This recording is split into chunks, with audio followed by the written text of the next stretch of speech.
इस वीडियो में समझने वाले हैं कि आखिर समझना एक भ्रम क्यों है, अंडरस्टैंडिंग एक इल्यूजन में क्यों कह रहा हूँ।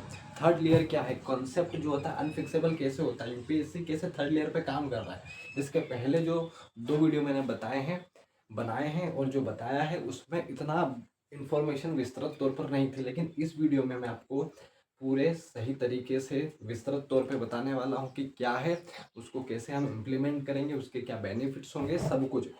तो ठीक है ना, ये वीडियो की क्वालिटी, ये छोटा सा वाइट बोर्ड, ये सब इन चीज़ों में मत जाइएगा।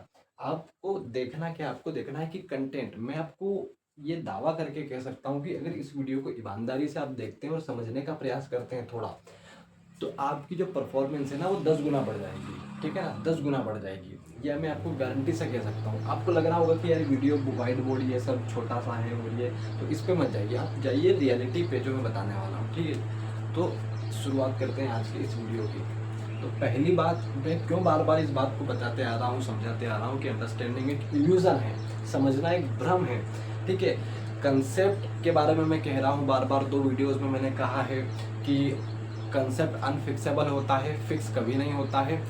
ठीक है, और आपने कई बार ये सुना होगा कि कई बार क्या, हर बार आपने यही सुना होगा टीचर से कि भाई कंसेप्ट को समझो, अंडरस्टैंडिंग को बढ़ाओ।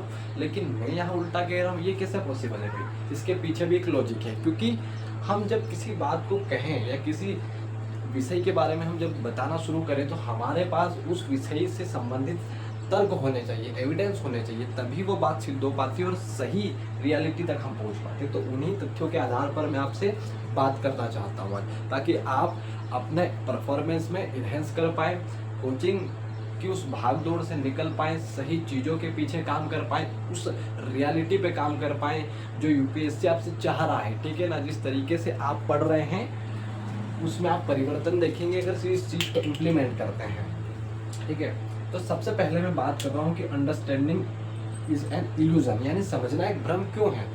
ठीक है, वो किसी भी कॉन्टेक्स्ट में हो सकता है, लेकिन मैं यहाँ सब्जेक्ट के कॉन्टेक्स्ट में, ठीक है, विषय के संदर्भ में बात कर रहा हूँ। ठीक है, जिसमें आपका इतिहास, राजनीति, भूगोल, ठीक है, समाज, ठीक है, सारे जो विषय हैं, जितने भी विषय यूपीएससी में पढ़ते हैं आप, जीएस पेपर 1 में जितने सब्जेक्ट हैं, GS paper 2, GS paper 3, GS paper 4, ठीक है, ऑप्शनल, इन सब की मैं बात कर रहा हूँ।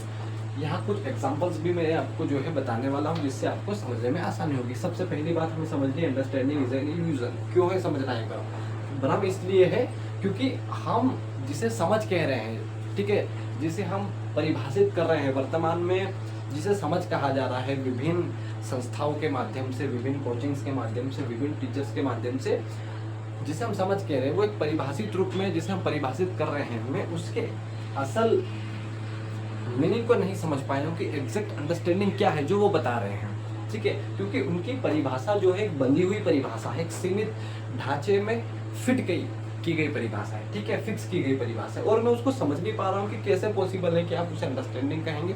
ठीक है, किसे अंडरस्टैंडिंग कहा जा रहा है, पहले ये समझिए। अंडरस्टैंडिंग कहा जा रहा है कि आपने किसी सब्जेक्ट को पढ़ा। ठीक है, मान लीजिए एग्जाम्पल के तौर पर आपने इतिहास विषय का अध्ययन किया, आपने इतिहास विषय का अध्ययन किया, इस इतिहास विषय के अध्ययन में किसी टॉपिक को आपने पढ़ा। ठीक है, किसी टॉपिक को आपने पढ़ा, इस टॉपिक में कोई भी मैं एक एग्जांपल ले लेता हूँ। मान लीजिए कि आपने स्टोन एज या पाषाण काल के बारे में पढ़ा, या आपने इंडस वैली सिविलाइजेशन, सिंधु घाटी के बारे में पढ़ा, मौर्य एम्पायर के बारे में पढ़ा, ठीक है, या आधुनिक भारत का कोई कॉन्सेप्ट पढ़ा। तो अब यहाँ मैं एग्जांपल ले रहा हूँ अभी पाषाण काल का, यह किसी भी सब्जेक्ट के लिए मतलब हर सब्जेक्ट के लिए लागू हो सकता है। आप कोई भी एग्जांपल रख के समझ लीजिएगा, वो हर जगह फिक्स आपको दिखेगा। अब अंडरस्टैंडिंग कहा जा रहा है, समझ कहा जा रहा है कि आपने किसी टॉपिक को पढ़ा और इस टॉपिक की कुछ चीज़ें आपने याद कर ली, कुछ फैक्ट आपने जुटा लिए और किसी को समझा दिया। इसे अंडरस्टैंडिंग कहा जा रहा है कि देखो मैंने स्टोन एज पढ़ा है, तो मुझे ये पता होना चाहिए कि स्टोन एज क्या है, मतलब पाषाण यानी पत्थर, काल यानी युग। अच्छा, पाषाण काल, ठीक है, यानी मानव का प्रारंभिक चरण, मानव के जीवन का प्रारंभिक चरण, इतिहास के प्रारंभिक चरण को हम पाषाण काल कहते हैं। ठीक है, उस समय मानव के जीवन में उतनी सुख सुविधाएं नहीं हुआ करती थी जितनी आज है, ठीक है। उस समय का जो मानव जो था सामाजिक सांस्कृतिक परिदृश्य में प्रारंभिक स्तर में हमें नहीं देखने को मिलता है, विकास नहीं देखने को मिलता। इस तरीके से हम समझने का प्रयास करते हैं, इस तरीके से हम समझ लेते हैं, कुछ एविडेंसेस याद कर लेते हैं कि पाषाण काल के उपकरण कौन कौन से थे, ठीक है।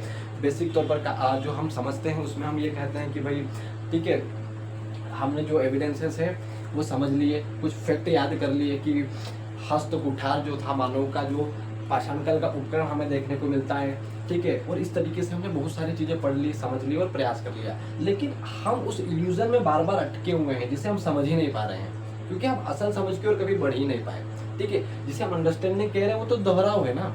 आपने किसी किताब से किसी टॉपिक को पढ़ा, पाषाण काल को पढ़ा, तो उसमें जो जो लिखा था कि प्रागैतिहासिक काल क्या है, पाषाण काल क्या है, पूरा पाषाण, मध्य पाषाण, नव पाषाण, इस तरीके की चीज़ें आपने पढ़ी, उसमें जो जो लिखा वो आपने समझा कहाँ है?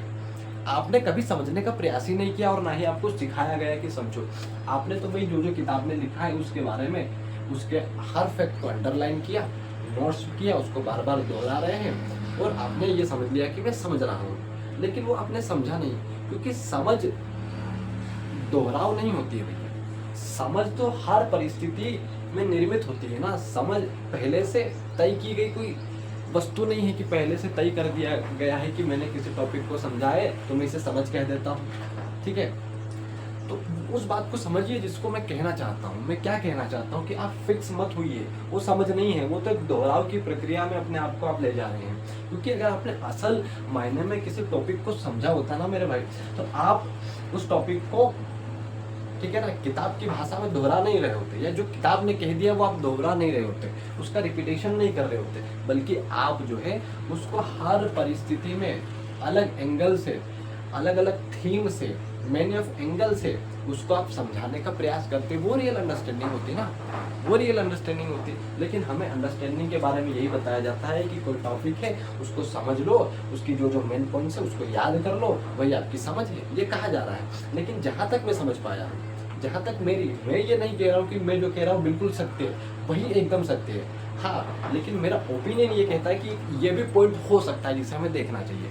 मेरा ओपिनियन कहता है कि ये भी एंगल हो सकता है जिसे हम देख नहीं पा रहे हैं या देख लिया है लेकिन नज़रअंदाज कर रहे हैं। तो मैं कह रहा हूँ कि अंडरस्टैंडिंग वो नहीं है जो बताई जा रही है। मेरे अनुसार अंडरस्टैंडिंग क्या है फिर, ठीक है। अगर मैं ये कह रहा हूँ कि भाई इस तरीके से किताब को दोहराना, कुछ फैक्ट याद कर लेना, ठीक है, किसी को बता देना कि पाषाण काल में ये चीज़ें हुआ करती थी, मानव घुमंतु था, शिकारी था, ठीक है, खाद्य संग्रह हुआ करता था कि स्थान पर नहीं रहता था, ठीक है, वो फल फूल इस तरीके की चीज़ों को ग्रहण करता था, पत्थर के उपकरण बना करके शिकार करता था जानवरों का, धीरे धीरे उसने सामाजिक संरचना का विकास किया। तो अगर मैं इसे समझना कहूँ तो फिर क्या कहूँ, या अगर ये समझ नहीं है तो फिर असल समझ क्या है? तो समझिए बात को, असल समझ ये है कि आप जो है किसी टॉपिक को पढ़ें तो आप उस टॉपिक के कितने एंगल निकाल पा रहे हैं, कितना एंगल उसके समझ पा रहे हैं और समझा पा रहे हैं, ठीक है ना।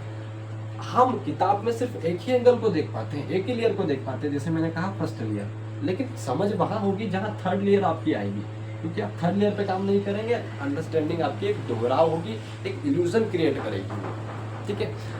और अंडरस्टैंडिंग का एक अच्छा पॉइंट ये भी है कि आप जो है हर परिस्थिति में उस टॉपिक को जिसे आप अंडरस्टैंडिंग कह रहे हैं, जिस कंसेप्ट को जिसे आप कंसेप्ट समझना कह रहे हैं, उसको हर नई परिस्थिति में हर बार नया तरीके से कैसे आप ला सकते हैं, क्रिएट कर सकते हैं, उस कंसेप्ट को समझा सकते हैं। आपने अगर फिजिक्स में ग्रेविटेशनल फोर्स पढ़ा है तो मैं कहूँ कि भाई मैंने ग्रेविटेशनल फोर्स पढ़ा है और मैं उसको एक ही एंगल से समझा रहा हूँ किसी को, या खुद को मुझे पता है एक ही एंगल पता है, तो वो दोहराव समझ नहीं है। लेकिन अगर रियल अंडरस्टैंडिंग होगी ना तो मैं उसको कितना ही एंगल से समझा के ले जाऊंगा और मुझे दोबारा उसको देखने की जरूरत नहीं है। मैं उसको क्रिएट करूंगा, उस परिस्थिति के अनुरूप उसको क्रिएट करूंगा, उसको बनाऊंगा। एक एग्जांपल से मैं समझाना चाहता हूँ कि मान लीजिए आप अपने घर में भोजन बनाते हैं, भोजन में आपने कोई सब्जी बनाई, वो सब्जी किसके लिए बना रहे हैं? किसी मेहमान के लिए बना रहे हैं जो आने वाला है। अब आपने क्या किया, आपने पहले से ही उसको बना के तैयार कर दिया, बना के रख दिया। अब जब मेहमान आया, जब उसने सब्जी को चखा तो वो कह रहा है कि भाई देखो इसमें मिर्ची नहीं है, बहुत ही फीकी जो है सब्जी है आपकी, या आपने इसमें साल्ट नहीं डाला है, ठीक है, या इसमें मिर्ची नहीं है। तो क्या हुआ, आपने पहले से फिक्स कर दी और उसको पसंद नहीं है। लेकिन अगर आप क्या करते, अगर अंडरस्टैंडिंग रियल होती तो आप क्या करते हैं, आप ये करते हैं कि आप पहले से फिक्स नहीं करते उसको, पहले से उसको क्रिएट नहीं करते, बल्कि उसकी तैयारी कर लेते, उसके एंगल्स को समझ करके उसकी थीम तैयार कर लेते। मतलब कि आप किसी सब्जी को बनाना चाह रहे थे, तो आपको जो है उसकी सामग्रियों को तैयार करना था, मिर्च मसाले, ठीक है।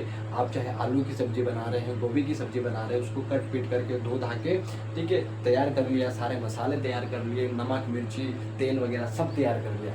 अब जब मेहमान आएगा ना, तो उससे पूछिए कि वो किस तरीके की खाना पसंद करेगा। वो कहेगा थोड़ी सी मिर्ची मुझे अधिक खाना पसंद है, तो आप उसी समय इसमें एड ऑन करके, मिर्ची एड ऑन करके तुरंत बना देंगे। उसमें ना तो समय लगेगा और वो जो क्वालिटी होगी वो उसके अनुरूप होगी। यहाँ वही काम समझ यूपीएससी के साथ में कर रहा है कि यूपीएससी जो प्रश्न पूछ रहा है, वो प्रश्न जो है अनफिक्सेबल कंसेप्ट है, रियल अंडरस्टैंडिंग के ऊपर बेस है। और जब हम पहले से फिक्स हो जाते हैं, अंडरस्टैंडिंग जिसे हम इल्यूजन, जिसे हम अंडरस्टैंडिंग कह रहे हैं, वो अंडरस्टैंडिंग नहीं, वो एक इल्यूजन है। और जो हम कंसेप्ट कह रहे हैं वो कंसेप्ट भी नहीं है, वो तो सिर्फ एक दोहराव है और एक जो है तय सीमा है। और जब उस तय सीमा में हम उस लेवल के लिए फाइट कर रहे हैं जिस लेवल पे यूपीएससी अनफिक्सेबल होकर के पूछ रहा है, सीमा से बाहर जाकर के पूछ रहा है, इस थर्ड ईयर से पूछ रहा है, तो आप कैसे उम्मीद करेंगे कि प्रश्न जब आएगा तो आप उसे अच्छे से लिख देंगे मेंस एग्जामिनेशन में। ठीक है, एक एग्जांपल मैं आपको समझा रहा हूँ ताकि यहाँ आपको क्लियर हो कि मैं क्या बताना चाहता हूँ। 2025 के एग्जामिनेशन में इतिहास के प्रश्न पत्रों को उठाइएगा, देखिए आपको एक क्वेश्चन मिलेगा कि सिंधु सभ्यता के लोग, सिंधु सभ्यता के लोग कला प्रेमी नहीं थे। टिप्पणी करिए। तो ये क्या, ये उसी मेहमान की तरह है जो आया है और जिसे मिर्ची अधिक चाहिए पर आपने कम डाली है। अब यूपीएससी ने क्या कर दिया, वो पूछ रहा है कला प्रेमी नहीं थे, बट आप तो पढ़ के गए हो ना भाई, आपने तो बहुत सारे फैक्ट पढ़े हैं, बहुत सारी ऐसे एविडेंसेस पढ़े हैं जिससे हमें इस बात का बोध होता है कि हाँ वो कला से जुड़े हुए थे, कला से प्रेम करते थे। इस बात को हम समझते हैं ना, हमें देखने को मिलता है, विभिन्न प्रकार की मूर्तियां देखने को मिलती है, ठीक है, दाढ़ी वाले पुजारी की मूर्ति देखने को मिलती है, स्नानागार देखने को मिलता है, और भी चीज़ें हमें सिंधु घाटी से एविडेंसेस के रूप में मिलती है, जिससे हमें ये बोध होता है कि वो कला प्रेमी थे। पर यूपीएससी तो यहाँ उस मेहमान की तरह कर रहा है कि भाई नहीं, मुझे तो मिर्ची अधिक चाहिए, तुमने कम डाली, उसने तो उलट कर दिया। तो फिर वो अंडरस्टैंडिंग आपकी कहाँ जाएगी, मुझे बताइए, वो अंडरस्टैंडिंग फिर कहाँ जाएगी। तो मैं वो कहना चाह रहा हूँ कि आप हर सिचुएशन के लिए तैयार रहिए, अंडरस्टैंडिंग को सिचुएशन के अनुसार तैयार करिए, कंसेप्ट को सिचुएशन के अनुसार ढालिए, ठीक है ना। लेकिन हमने सिर्फ कुछ बातें पढ़ के फिक्स हो गए, उसके अलावा हम सोच ही नहीं पा रहे, तो गड़बड़ है बिल्कुल। वो फर्स्ट ईयर वाला कंसेप्ट हो गया। यूपीएससी ने कहाँ पूछा, थर्ड ईयर से पूछा। क्यों थर्ड ईयर से पूछा, क्योंकि वो चाहता है कि आप किताब से बाहर आकर के आप क्या सोचते हैं, आप क्या समझते हैं इसके बारे में बताइए, ठीक है। तो वो काम करना पड़ेगा। अब वो कैसे करेंगे, ठीक है, मैंने ये चीज़ें क्लियर कर दी कि अंडरस्टैंडिंग क्यों इल्यूजन है, ठीक है। फर्स्ट ईयर क्या है मैंने बता दी कि भाई अब जब हम किताब को पढ़ रहे हैं तो उसको हम सिर्फ दोहरा रहे हैं, तथ्यों को याद कर रहे हैं, वो फर्स्ट ईयर। सेकेंड ईयर हम उसके तर्क को ढूंढ रहे हैं कि, ठीक है, आर्टिकल, या हम कहें कि भाई हम जब पॉलिटी पढ़ते हैं, पॉलिटी पढ़ते हैं, तो पॉलिटी में हम फंडामेंटल राइट्स पढ़ते हैं, तो हम ये समझ रहे हैं कि भाई फंडामेंटल राइट्स क्या है, साथ में हम उसके लॉजिक को भी पकड़ रहे हैं कि भाई जो है फंडामेंटल राइट्स क्यों है, इसकी क्या आवश्यकता है, इसके क्या रीजंस है कि भाई उसको जो है फंडामेंटल राइट्स कहा जा रहा है। आर्टिकल 21 क्या है, वो क्यों है, ठीक है, इस तरीके से हम पढ़ते हैं। तो अब हम यूपीएससी पहले यहाँ तक जरूर पूछता था, लेकिन अब वो इससे भी आगे बढ़ चुका है। वो सिर्फ एक पॉइंट पे खड़ा होके, एक फैक्ट पे खड़ा होके, एक कंसेप्ट पे खड़ा होके दूसरे कंसेप्ट से इंटरलिंक करके आपको थर्ड ईयर से कंसेप्ट से क्वेश्चन पूछ रहा है और हम उसको समझ ही नहीं पा रहे हैं। इसका उदाहरण आपके सामने है, और भी ऐसे उदाहरण मिलेंगे जो इसी बेसिस पे है, ठीक है। तो ये मत कहिए कि यूपीएससी अनप्रेडिक्टेबल है, बिल्कुल प्रेडिक्टेबल है भाई। जो भी कह रहा है ना कि अनप्रेडिक्टेबल है, वो पता नहीं क्यों कह रहे हैं कि भाई अनिश्चित है यूपीएससी, ठीक है, उसको प्रिडिक्ट नहीं किया जा सकता, ऐसा कह रहे हैं। लेकिन मैं समझ रहा हूँ कि आप प्रिडिक्ट कर सकते हैं, बट कब, जब रियल अंडरस्टैंडिंग पे काम करेंगे, कंसेप्ट पे फिक्स नहीं होंगे। और जब कंसेप्ट पे आप फिक्स नहीं हुए तो आप यूपीएससी के अनुरूप सोच पाएंगे, और वो जिस तरीके से आपको कह रहा है कि इस तरीके की सब्जी बना दो भाई, मुझे मिर्ची कम दे दो भाई, या इसमें जो है इस तरीके की सब्जी बना दो कि इसमें थोड़ा तेल अधिक कर दो, नमक अधिक कर दो, मुझे थोड़ी सी तीखी खानी पसंद, वो आप कर पाएंगे। कब कर पाएंगे? जब आप पहले से थीम तैयार करिए, आपने बना के नहीं रखा, जब बना दिए तो वो दोबारा बनानी पड़ेगी, और इतना समय होता नहीं है कि हम दोबारा बनाएं। तो ये समझना पड़ेगा, ठीक है, जो मैं आपको समझाना चाह रहा था, ठीक है। तो सबसे पहली बात आपको क्लियर है कि अंडरस्टैंडिंग क्यों एक इल्यूजन है, फर्स्ट लेयर क्या है, सेकेंड लेयर क्या है, यूपीएससी थर्ड लेयर क्या है, थर्ड लेयर से कैसे क्वेश्चन पूछ रहा है, ठीक है, ये चीजें हैं, ठीक है, वो है। तो मैं ये समझाना चाह रहा था, जब तक इस पर काम नहीं करेंगे तब तक आप नहीं कर पाएंगे, ठीक है ना। और सबसे बड़ी बात है कि हम भूल जाते हैं चीज़ों को। कई लोग कहते हैं कि मैं याद कर रहा हूँ, मैं भूल जाता हूँ, समझ रहा हूँ, समझ लिया मैंने, फिर भी दिक्कत हो रही है। तो आपने ना तो याद की, ठीक है, ना तो आपको याद करना होता है ना समझना होता है, ये दोनों ही चीज़ें नहीं करनी है। क्योंकि जिसे हम समझ कह रहे हैं वो कहीं ना कहीं दोहराव है ना, तो आपको रियल समझ की ओर जाना पड़ेगा। वो रियल समझ ही आपको यूपीएससी निकलवाने में, यूपीएससी के प्रश्न को समझने में, डिमांड को समझने में, उसको क्रैक करने में हेल्प कर पाएगी, ठीक है ना। तो वही मैं आपको समझाना चाह रहा था। अगर वीडियो अच्छी लगी हो तो वीडियो को लाइक करिएगा और ऐसे ही कंटेंट के लिए सब्सक्राइब करिएगा, क्योंकि